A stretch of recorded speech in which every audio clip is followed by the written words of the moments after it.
Mis hermanos, muy buenos días. Ya me había presentado en la ocasión anterior. Mi nombre es Roger Calderón. Soy miembro de la Iglesia Bautista Gracia Soberana. Llevamos más o menos unos 10 años en la iglesia. Y hoy, por la gracia del Señor, nos permite venir a este lugar donde se reúnen también hermanos creyentes para exponer su santa palabra. Así que, hermanos, vamos a dar inicio a nuestro servicio. Vamos a encomendarnos primero en las manos de nuestro Señor. Los invito a inclinar su rostro y vamos a orar. Padre Celestial, te damos gracias, Señor, por este tu santo día, el día del Señor, el día donde tú bendices a tu pueblo, donde tu pueblo, Señor, es ricamente, Señor, bendecido por tu palabra, por tu espíritu, por la comunión con los hermanos. Padre, tu palabra nos enseña que somos piedras vivas y como piedras vivas hoy estamos llamados a rendir sacrificios. Por eso, en cada elemento del culto, concédenos la gracia de adorarte con las oraciones, con la exposición de tu palabra, con los diezmos, las ofrendas, con los cantos espirituales. Concédenos un corazón dispuesto, Señor, para que hoy, Señor, honremos tu nombre como tú quieres ser honrado. Te damos a ti la gloria, Padre, en el nombre de Jesús. Amén. Mis hermanos, como ustedes ya bien lo saben, vamos a hablar del libro de Hebreos.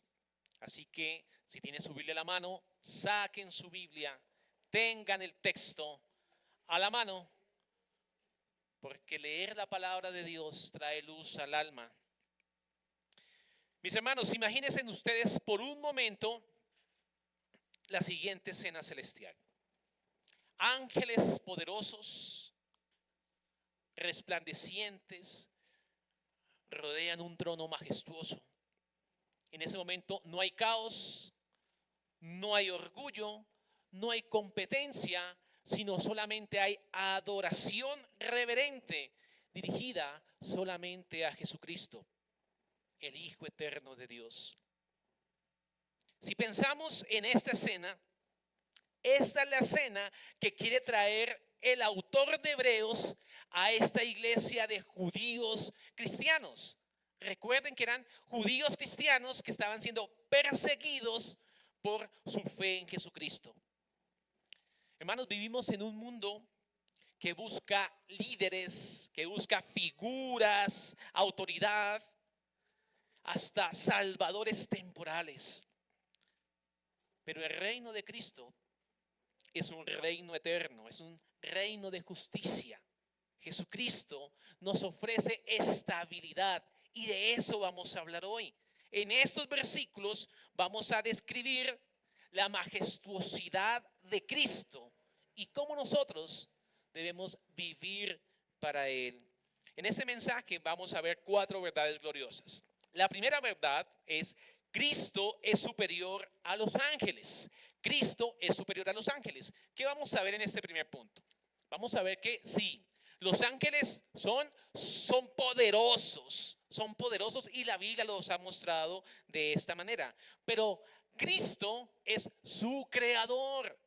Cristo es su Señor. En un segundo punto veremos: Cristo reina con justicia eterna. ¿Qué vamos a ver ahí? Que el trono de Cristo es un trono que no se tambalea, es un trono permanente, estable, y su cetro, que el cetro es el que usan los reyes, es un cetro de equidad, de justicia. En tercer lugar, vamos a ver que Cristo es el perfecto siervo de Dios. ¿Qué vamos a ver acá? Que Cristo amó la justicia y aborreció el pecado, viviendo en obediencia perfecta. Y en último lugar, si el tiempo lo permite, veremos: Cristo fue exaltado con honor y gozo. ¿Qué vamos a ver allí? Que el Padre ungió con óleo de alegría a nuestro Señor. Y eso hace parte de la coronación que Cristo ha recibido. Así que este pasaje no solamente es una exaltación teológica, es una llamada a la iglesia a la adoración, a la obediencia, a la esperanza. Esto se nos invita a contemplar a Cristo en su gloria. Mis hermanos, el título que le hemos dado a nuestro estudio es: los creyentes exaltamos a Cristo, nuestro Rey justo y mediador supremo. Repito el título: los creyentes exaltamos a Cristo, nuestro Rey justo y mediador supremo. Vamos con nuestro primer punto. Cristo es superior a los ángeles. Pongan sus ojos en el capítulo 1, versículo 7. Hebreos capítulo 1, versículo 7. Dice así la palabra de Dios: ciertamente de los ángeles dice: el que hace a sus ángeles espíritus y a sus ministros llama de fuego. Bueno, antes de explicar esta parte, permítame leer un fragmento de un teólogo que se llamaba Arthur Pink. Voy a leer una parte muy corta. Dice así, hablando de este texto: el propósito del Espíritu, al citar este versículo en Hebreos 1, es evidente. Señala un contraste entre la naturaleza de los ángeles y la del Hijo. Ellos fueron hechos, es decir, creados. Él es increado. No solo fueron creados los ángeles, sino que fueron creados por el mismo Cristo. Más adelante dice el autor: ellos no son más que espíritus. Él es Dios. Ellos son sus ministros. Él es su cabeza. Hasta aquí va la cita. Si ustedes ponen sus ojos en el texto de Hebreos 1, versículo 7, ahí vamos a ver que Cristo es el creador y los ángeles son criaturas. Dice aquí, ciertamente los ángeles dice: el que hace a sus ángeles espíritus y a sus ministros llama de fuego. Los ángeles, aunque majestuosos, son siervos creados. Sí, los vemos majestuosos. La Biblia los muestra en eventos grandes, majestuosos, pero son seres creados por Dios. ¿Esto qué está declarando? ¿Qué hace? ¿Cuál es el énfasis de este pastor que le habla a estos hermanos judíos? El énfasis es que Cristo es mayor. Recuerden, cuando el pastor empieza a hablar de los ángeles, tiene en mente hablar de todas las otras figuras que los judíos tenían como superiores. Van a ver a Abraham, van a ver a Moisés y van a ver otras figuras.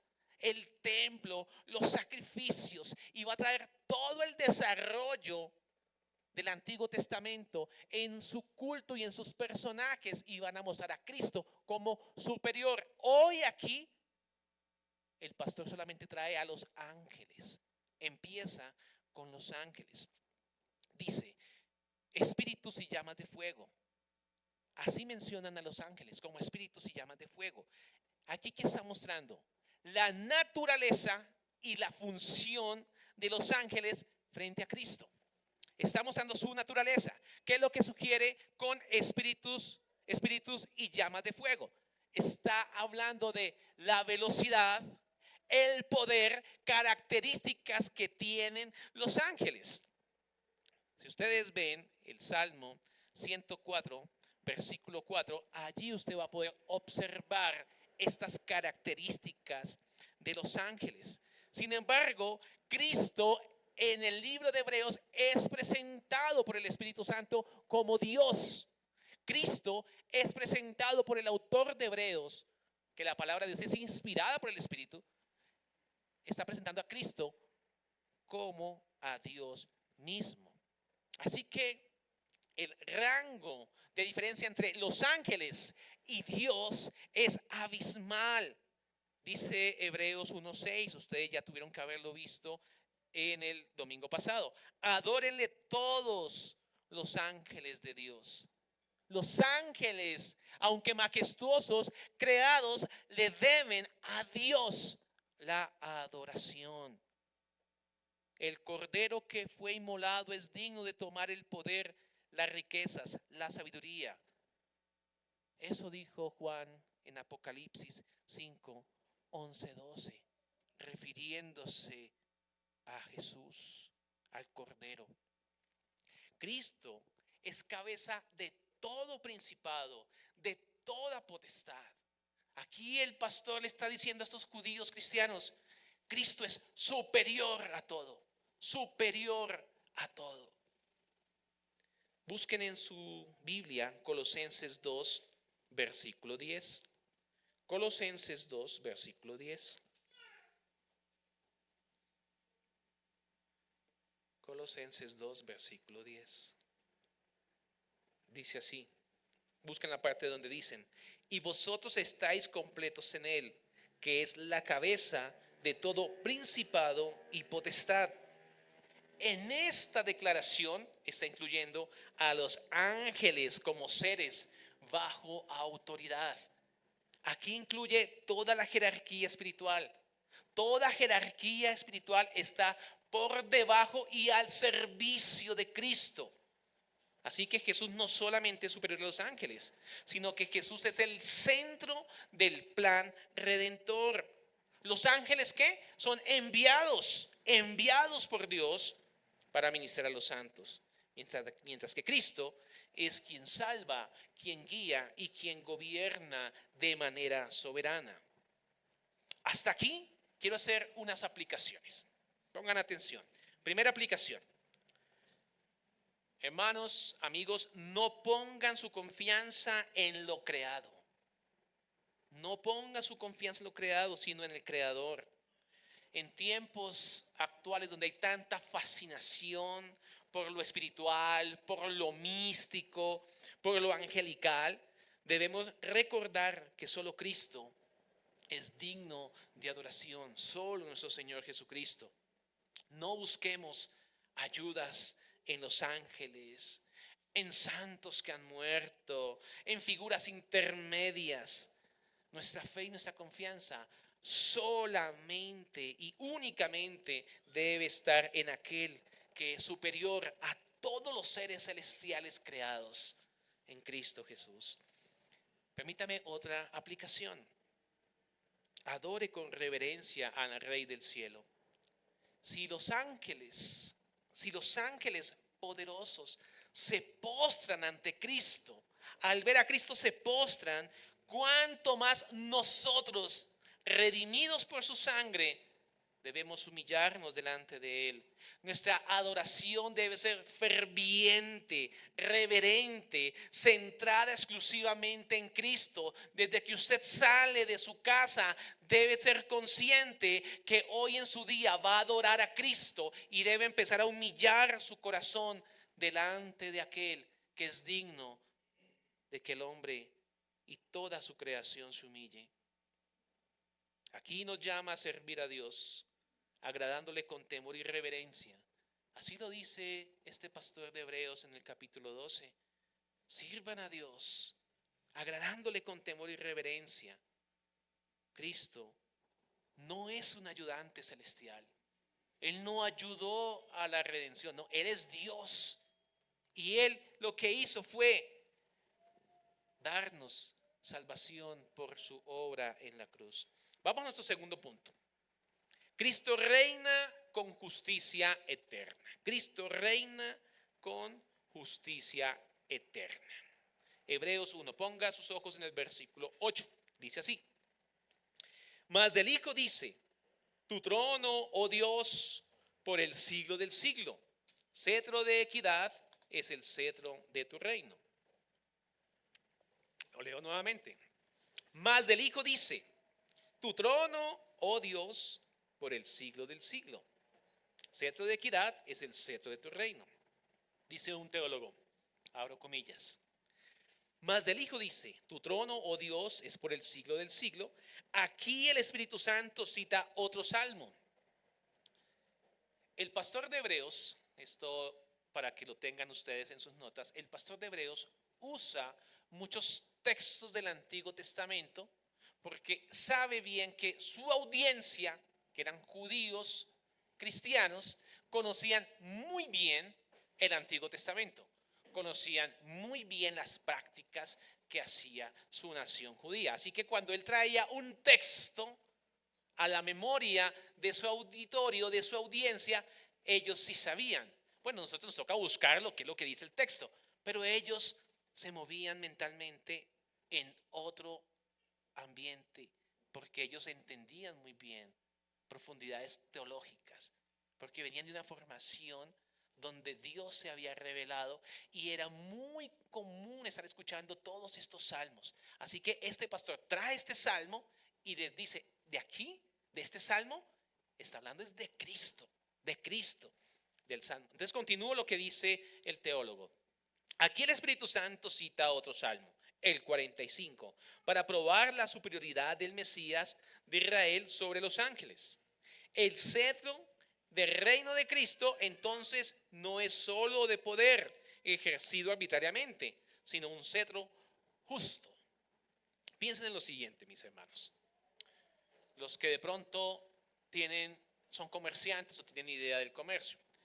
Pero pensemos en un comercio antiguo, donde todo se pesaba, aunque todavía se pesaba con balanzas. Pensemos en una balanza donde los comerciantes inclinan los platillos, le hacen algo al platillo para que siempre se incline el platillo a beneficio del comerciante. Entonces, pensemos que un día ya la persona llega alguien a tener una veeduría sobre los platillos y dice, no, ya no más, ahora se van a usar estos, y son platillos que son paralelos en su peso.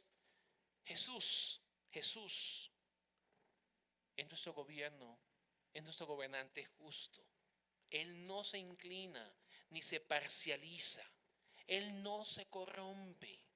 Él es justo. Su balanza siempre es recta, no como la de los hombres, no como la del ser humano que se corrompe. Aquí el Espíritu Santo cita el Salmo 45 para probar la superioridad del Mesías. La afirmación de su deidad y su reinado eterno lo vemos aquí. Versículo 8 de Hebreos capítulo 1. Mas el Hijo dice, tu trono, oh Dios, es por el siglo del siglo. Cetro de equidad es el cetro de tu reino. Esta es una de las declaraciones más enfáticas de la deidad de Cristo. El Padre llama al Hijo Dios y afirma que su trono es eterno. No se trata de una autoridad delegada por un tiempo, no es temporal, sino es un reino perpetuo. Eso dice el texto, eso dice las Escrituras. ¿Y en qué lo basa? Miremos Isaías 9:7. Miremos Isaías 9:7, que dice la palabra de Dios hablando de las características de este reino. Isaías capítulo 9, versículo 7. Isaías capítulo 9, versículo 7. Dice así: lo dilatado de su imperio y la paz no tendrá límite sobre el trono de David y sobre su reino, disponiéndolo y confirmándolo en juicio y en justicia desde ahora y para siempre. El celo de Jehová de los ejércitos hará esto. Entonces, vemos unas características esenciales del reino de Cristo. Ahora, el cetro de equidad, símbolo de justicia incorruptible. El cetro es un símbolo de gobierno real. Eso hace referencia al cetro. Entonces, la palabra griega de cetro sugiere rectitud, imparcialidad, justicia perfecta. A eso hace referencia la palabra griega de cetro. Cristo no gobierna con favoritismos, como si se gobierna en el reino humano. Cristo no. Su trono no se inclina a riquezas del poder humano, que si el hombre tiene capacidad, tiene recursos, entonces el gobernante lo recibe con los brazos abiertos. Si el pobre personaje no tiene capacidad, no tiene recursos económicos, no tiene habilidades, entonces es rechazado por el gobierno humano. El Señor no es así.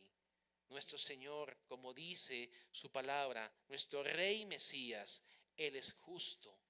Él simplemente ama lo recto y aborrece lo malo.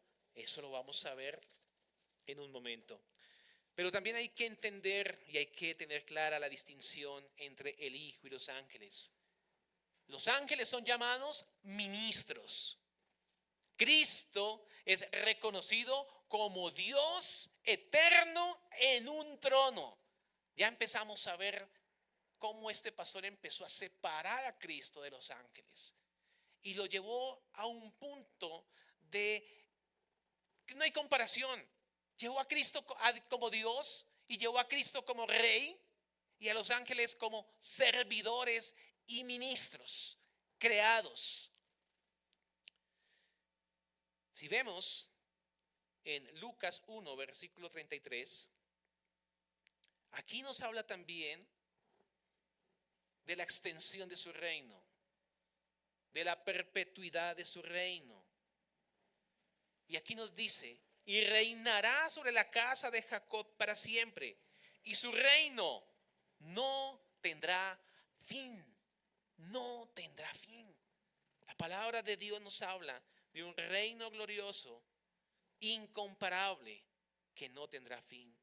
Así que el carácter justo de su reino en la tierra y que es eterno, debemos tenerlo nosotros en mente.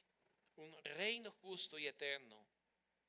Así que el pastor dirigió la carta a estos judíos cristianos, afirmando que Cristo reinará con equidad cuando regrese y establezca su trono. Miremos, mis hermanos, Jeremías 23, versículo 5. Jeremías 23, versículo 5. Jeremías capítulo 23, versículo 5. Dice así la palabra de Dios.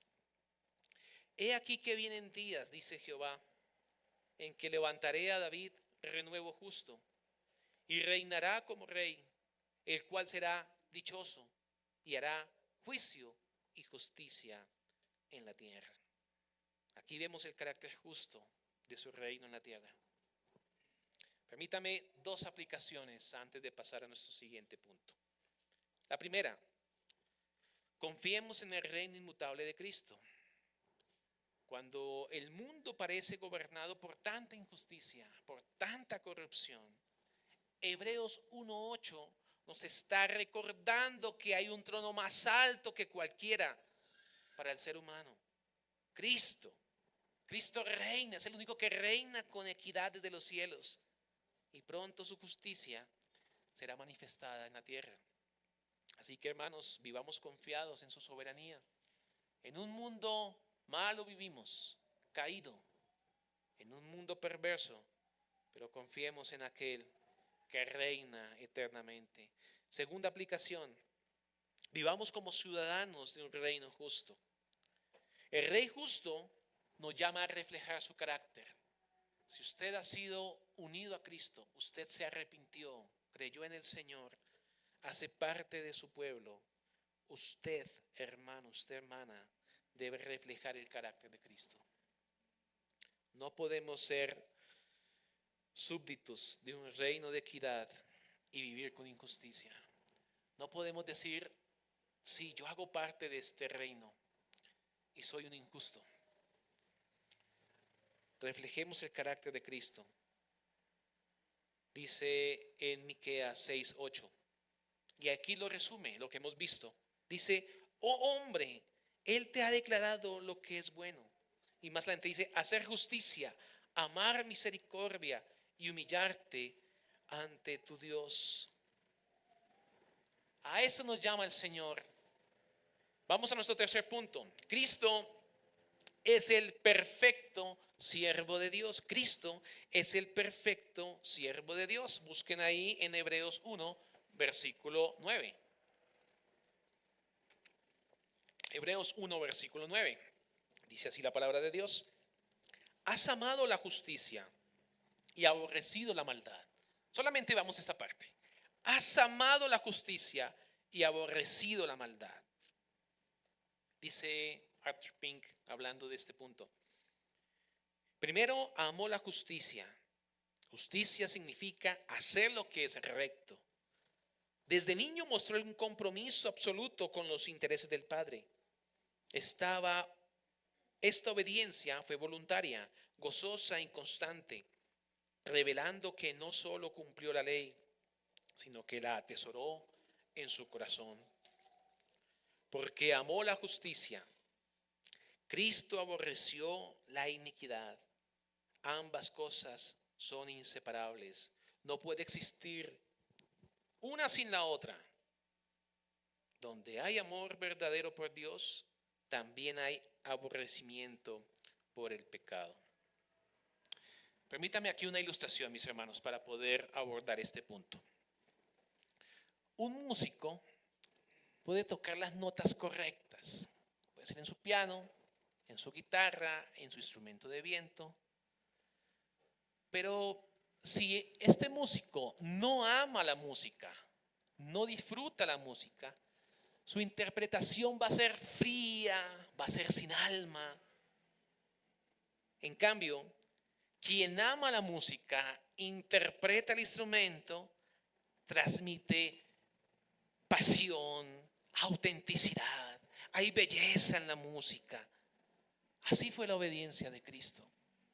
No fue simplemente correcta de venir y morir, sino que nació de su corazón amor por su pueblo y lo hizo con gozo, obedeciendo la voluntad del Padre, con gozo, con alegría. Cristo amó la justicia en todo su caminar, en todo su caminar. Dice en Hebreos 1:9, como acabamos de leer, has amado la justicia. Hermanos, este amor por la justicia no fue algo teórico, ni fue algo ocasional. Desde su niñez, desde que él era un niño, mostró su deseo genuino de agradar a su Padre. ¿No dijo el Señor Jesús? ¿No sabíais que en los negocios de mi Padre me es necesario estar? ¿No contestó así el Señor? Él no solo lo hizo de manera correcta en obediencia, sino que deseaba profundamente agradar al Padre. Su obediencia fue expresión de amor, no de imposición. Amó de corazón. Dice el Salmo 48, hacer tu voluntad, Dios mío, me ha agradado. Cuando un verdadero creyente ama al Señor, ama obedecer. Ama obedecer. Su justicia fue perfecta, sin desviaciones. Jesús vivió bajo la ley de Dios y la cumplió en su totalidad. Su justicia no fue simplemente algo externo, no, sino de corazón. Dice en Mateo 3:15. Busquen el texto, les doy tiempo. Mateo 3:15. Yo también lo busco acá. Mateo 3:15. Dice así. Pero Jesús le dijo, ahí le dijo a Juan, deja ahora, porque así conviene que cumplamos toda justicia. Entonces le dejó. Deja ahora, porque así conviene que cumplamos toda justicia.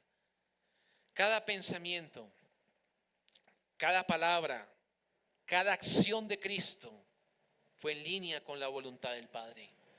Todo, nada fue ocasional, nada fue que salió porque simplemente se dio la circunstancia, no.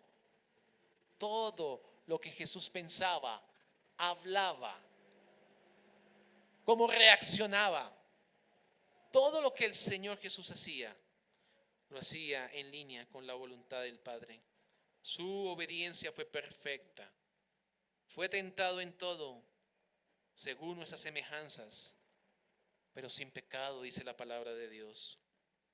Aborreció la iniquidad con firmeza y santidad. Busquen en Mateo 4:10. Mateo 4, versículo 10. Dice así la palabra de Dios. Entonces Jesús le dijo: vete, Satanás, porque escrito está: al Señor tu Dios adorarás y a Él solo servirás. El Señor fue tentado y respondió con autoridad. Fue tentado. Fue tentado. Sintió la tentación. Pero Él habló con autoridad. Habló con autoridad. Otra forma en que el Señor reaccionó en obediencia al Padre. ¿Recuerdan ustedes cuando expulsó del templo a los mercaderes? ¿No hubo una santa indignación allí? Santa indignación. Se sintió ofendido. No hagáis esto en la casa de mi Padre. Y empezó a levantar todo. Muestra reacción de su indignación, aborreciendo lo malo, amando lo justo, odiando la maldad, amando al Padre. Cristo no negoció con el pecado, lo enfrentó con celo por la santidad de Dios. El contraste entre Cristo y la humanidad, y esta humanidad caída, es muy grande. A diferencia de nosotros, cuya obediencia a veces es forzada, a veces nuestra obediencia nos cuesta, hasta interesada, Jesús actuó con gozo. A diferencia de nosotros, Jesús todo lo hacía con alegría, queriendo obedecer y agradar al Padre. Nosotros luchamos entre el deseo y el deber. En cambio, Él todo lo unió perfectamente. Deseaba agradar a Dios con todo su corazón. Dice el Salmo 119, versículo 97. Búsquenlo en sus Biblias. Salmo 119, versículo 97. Salmo 119, versículo 97. Dice así la palabra de Dios. Oh, cuánto amo yo tu ley. Todo el día es ella mi meditación. La vida de nuestro Señor fue meditar en la voluntad de Dios y en ir a su obediencia. Oh, cuánto amo yo tu ley. Todo el día es ella mi meditación. Permítame unas aplicaciones. Hermano, hermana, ¿meditas en las Escrituras? ¿Meditas en la verdad de Dios? Lo primero que haces cuando te levantas es abrir la sagrada palabra de Dios, leerla, meditarla y ir a Él en oración, gozando usted de todo lo que Cristo ha hecho por su vida. Medita permanentemente en sus verdades. Usted es aquel que puede decir: oh, cuánto amo yo tu ley. Todo el día es ella mi meditación. Claro, cuando conoce al Señor, lo único que quiere hacer es sacar las Escrituras, leerlas y disfrutar y cantar todo el día. Pero cuando pasa el tiempo, oh, estas cosas empiezan a quedar a un lado, empiezan a quedar atrás. Pero el Señor toda su vida gozaba de la obediencia al Padre. Así que, hermanos, imitemos de corazón la obediencia de Cristo.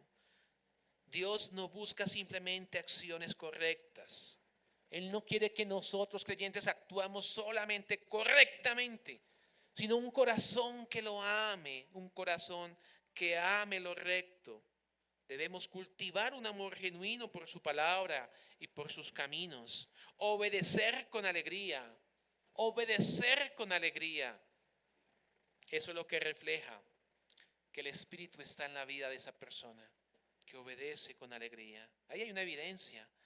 Otra aplicación: desarrollemos sensibilidad hacia el pecado. ser sensibles hacia el pecado. Así como Cristo aborreció la iniquidad, nosotros también debemos aprender a rechazarla. Todo lo que desagrada a Dios. Busque Amós 5, versículo 15. Amós 5, versículo 15. Profetas menores. Amós 5, versículo 15. Dice así la palabra de Dios. Aborreced el mal y amad el bien. Estableced la justicia en juicio. Quizá Jehová Dios de los ejércitos tendrá piedad del remanente de José. Pero quédese con la primera parte. Aborreced el mal y amad el bien. Mis hermanos, entre más amemos lo santo, porque acuérdese que santo es ser separado. Entre más usted ame lo santo, más se va a apartar del mal. Entre más ame lo santo, más va a odiar el mal. Vamos a nuestro cuarto y último punto. Cristo fue exaltado con honor y gozo. Versículo 9 del capítulo 1 de Hebreos. Dice así: has amado la justicia y aborrecido la maldad. Eso ya lo meditamos. Ahora vamos. Por lo cual te ungió Dios, el Dios tuyo, con óleo de alegría, más que a tus compañeros. Más que a tus compañeros. Dice un teólogo, la unción de Cristo no solo es su investidura personal, sino que también tiene implicaciones corporativas. Como cabeza del cuerpo, su unción fluye hacia los miembros. Para explicar este punto, quiero que piensen en lo siguiente. Un atleta. Piense en un atleta que corre, que hace 400 metros. Este personaje se prepara por años. Por años. Su cuerpo se desgasta, adolorido, y vuelve a entrenar, y adolorido, y vuelve a entrenar hasta que alcanza un cierto nivel. Pero pensemos por un momento que este atleta se fue para unas competencias de muy alto nivel y gana la carrera. Le colocan su medalla. Después de ganar una carrera de 400 metros, sus piernas están desgastadas. Su cuerpo está desgastado. Recibe su medalla. Es coronado. No por ser coronado, no significa que ahora sus piernas no duelan. Sufrió, padeció, pero ahora es coronado. Ya a ustedes se le vino a la cabeza a qué me refiero. Claro, Cristo fue coronado, pero también recibió azotes, también recibió el castigo que merecíamos nosotros. Su obediencia fue perfecta hasta la muerte. Fue coronado con gloria. Pero no perdamos de vista que también recibió castigo. El castigo que usted y yo merecíamos. Cristo fue ungido tras la victoria redentora. Claro, ahora ya vamos a hablar, o el texto empieza a hablar del honor y del gozo. Del honor y del gozo.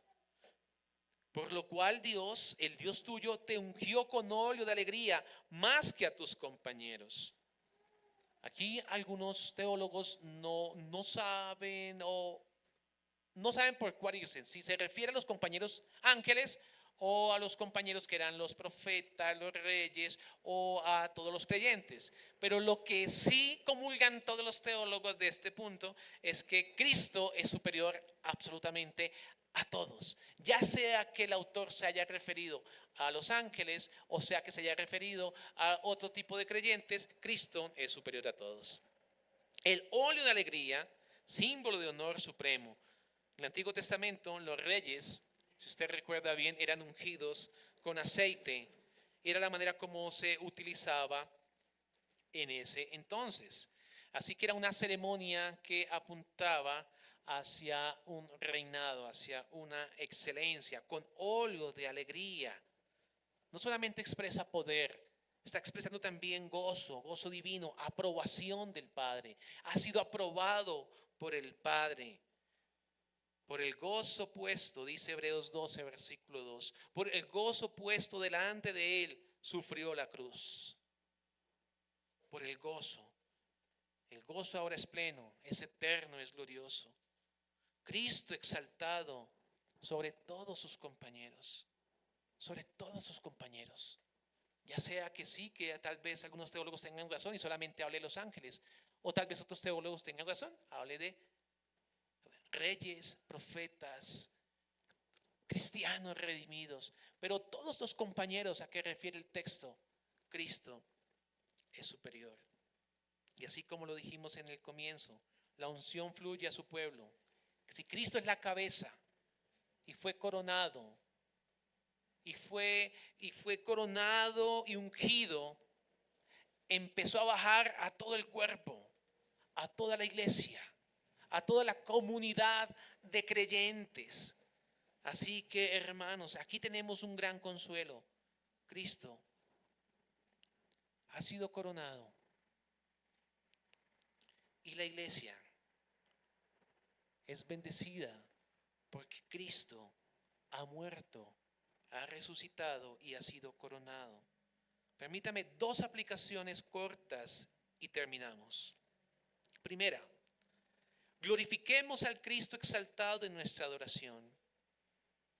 Cristo no es la tumba, ni es la cruz. Ni es la tumba, ni es la cruz. El ser de Cristo es Dios. Cristo es Dios. Claro, sí lo hemos representado en una tumba, lo hemos representado en la obra de la cruz, pero también lo hemos representado como lo vimos hoy, en un trono. En un trono. Cristo es Dios. Y este pastor quería hablarle a sus hermanos judíos creyentes. Vean a Cristo, pero ya pongan su mirada que Él ya está en un trono. Adórenle todos sus ángeles, dice Hebreos. Pregunta para reflexionar: ¿hacemos lo mismo cada día con nuestra vida? Igual que hacen los ángeles. Los ángeles, lo veremos más adelante, los ángeles no son llamados hijos. Los redimidos son llamados hijos. Los ángeles que no son hijos adoran a Dios con todo su ser. Los hijos que han sido redimidos estamos en la obligación de adorar con todo el corazón. Y finalizo con esta: gocemos en la victoria compartida con Él. Aunque solo Cristo fue exaltado para que se siente en el trono, nosotros participamos de su victoria. Participamos de su victoria. Dice la palabra de Dios, decía el apóstol Pablo, nos hizo sentar en los lugares celestiales con Cristo Jesús. Así que, hermanos, este gozo no depende de las circunstancias externas que usted viva en su vida diaria, sino que depende de la operación del Espíritu en su alma y la meditación de un hijo de Dios respecto de estas gloriosas verdades. Y usted va a hallar gozo en su corazón, independientemente de la circunstancia que usted esté viviendo. Hasta aquí vamos con el estudio, mis hermanos.